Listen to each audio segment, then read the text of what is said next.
Karl Pilkington is also an Englishman. He is? Yeah, funnily enough. Oh. He's also the producer for Ricky Gervais and Stephen Merchant's podcast, which you can get from the Guardian website. And very funny. Exceptionally funny. Sort of broke all records for downloads for podcasts. And Mikey was lucky enough to talk to the good man, the sort of secret weapon in British comedy at the moment.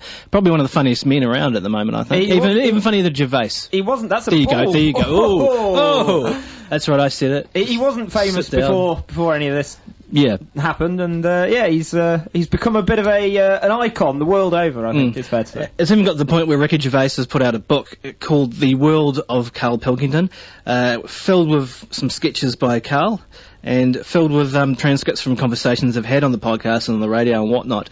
And it's a bloody good book. But as we say, Mike was lucky enough to talk to Karl yesterday, and he began by asking Karl exactly how he got into this whole podcasting and radio business. And here it is.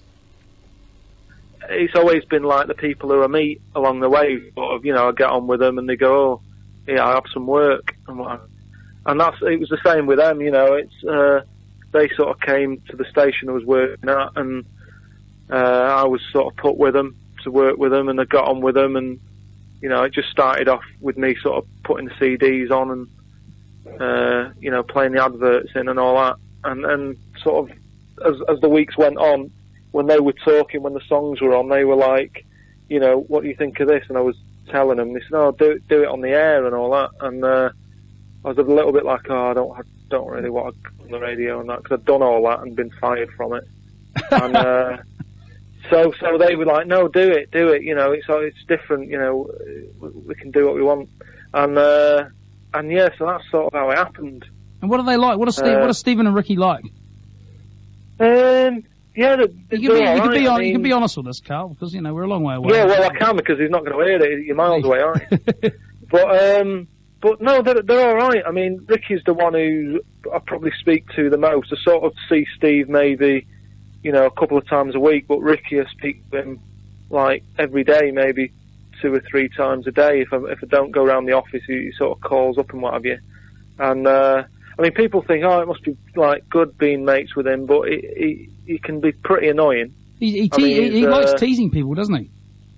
Yeah, once he finds a person's weakness, he'll sort of mess about and annoy you and all that. And I mean, just the other day, I went round to the office, and he said, where are you going now? When we'd finished, I said, oh, I'm going home, which was a mistake really, because I shouldn't have told him, because he doesn't know where I live. Right.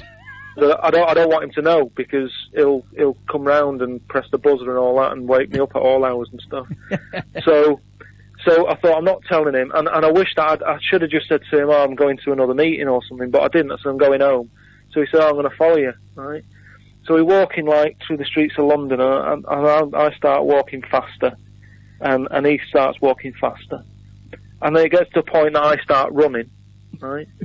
and then people are looking, because whenever anyone's running, you sort of look, don't you? You think, well, why are they running? Is there trouble or something? What are they running from? What are they running to? Yeah, well, that's it. I mean, if you've got like shorts on and a t-shirt, you might be keeping fit, but I had like a big winter coat on, and I was legging it, and then they're sort of always looking over your shoulder. Yeah, well, that's it. And I'm looking, going, oh, is he keeping up with me? And every time I turned round, he seemed to be quite close, but he wasn't running, and I couldn't understand how he was doing it. But it was every time I turned away to sort of run, he started running, so he was chasing me. People were looking at him. It's a classic pursuit, isn't it, that one? Well, yeah. I mean, but I was knackered. I mean, I don't do any running. You sort of stop running. He doesn't sort of come. Ricky Gervais doesn't seem to be the person. It doesn't seem to me like someone who does a lot of work. Well, he started doing a bit. He started doing a bit more, because once you start getting known, when he's on the TV. Yeah. Well, you've got to when you're on the telly, you've got to start looking after yourself. That's what happens to all of them, isn't it? Bruce Willis and all that. Look at him. He's sort of muscly and that now, isn't he? Almost too muscly.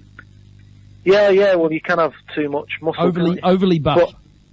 Yeah, it just looks daft. I mean, it sort of works in Australia and New Zealand, because you wear vests and stuff, but if you've got to wear a suit, you just look fat.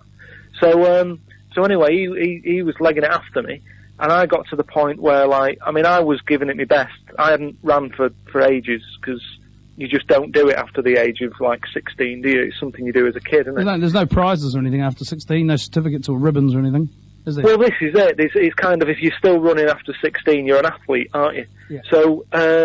So I like I say, I keep running and what have you, and I get home and my throat's burning because I've been like running and that breathing. It's all about breathing. London air as well. Yeah. The London air, yeah. I've probably got all sorts of diseases and that. And I get in and my girlfriend's like, "What's up with you?" Thinking I'd been running away from trouble. And I said, "Oh, it's Ricky. Ricky was following me home." And she wanted to go out, and I said, "We can't go out yet. So we've got to hang about for another 5 minutes or so because he might be waiting outside." So that's, I mean, when you say, is he a good mate? That's the sort of mate he is. Would you ever have thought in your life, Karl, that there would be a book called The World of Karl Pilkington? No, that's the weird thing. I mean, like I said, I hardly ever picked up a book, never mind sort of having one out with my name in. About the world of? Yeah, I mean, that's a bit daft though, isn't it? Because I'm only like 30 odd, so it's like when people bring out biographies and all that when they're 23. It's like, I don't understand why people do that, but The World of Karl Pilkington and that, I don't know, it is pretty impressive, and like a copy of it's gone into the the London Museum. There's some museum there. I don't know if it's the same in New Zealand. So it's lodged. It's lodged for history, for all of history. Yeah, it's there forever. So if the world blows up and all that, and then some alien lands, and they go, "Well, what's been happening on this old planet?" and they go in the library, they'll find what was hot in 2007. And yeah, they'll go, "Well, big Christmas book that didn't last. That died out." But I mean, I don't know. That guy there carried the podcast, they'll say. Yeah. I mean, it's. I don't know how long it lasts because there's always new stuff coming out, the new technology and what have you, and it's just about making things smaller now, and it just seems to be all the big ideas have sort of happened. All the sort of run out of ideas. Well, we have, haven't we? It's that thing of years ago there was loads to go at for cavemen. They had whatever they came up with, they could have ran with. Whereas now it's just about making things smaller. Like the iPod, it's not got any better. They just keep making it smaller, but our hands aren't getting any smaller. It's just more awkward to use, isn't it? You see, there was a thing here called Tomorrow's World. Yes. And what it was about like technology in the future. Yeah. But because we've done everything, that's not on anymore. That program's not on because they've got nothing to talk about. Because it'll just be, there's a smaller iPod out. So, like I say, they've just run out of ideas, so they've stopped all that. And it was supposed to be easier, wasn't it? We're supposed to be sitting around on holiday. We're supposed to be, but we don't do it. We just sit around faffing with little gadgets and stuff and panicking about. Yeah, we are busier. Yeah, I mean, I was speaking to someone else in New Zealand, and they were saying how you've got an iceberg problem or something. I don't know if it's an impending iceberg problem. Hopefully it's not going to get too much worse, but they took a sheep out on the iceberg and they got shorn. They shared the sheep on the iceberg. What? They shared the sheep on the iceberg. There wasn't any sheep on the iceberg. They took it out. They helicoptered it out there, and they put it down on the iceberg as a publicity stunt. Like, oh, look at us, we've got a sheep, and let's take it out. We drug the sheep. You might have heard of the sheep, Shrek the sheep, popular sheep. And they took it out to the iceberg, and they shared it on the iceberg, and it's kind of scuttled right across, and the sheep shearer said, "Oh, it was like standing on wet, cold glass."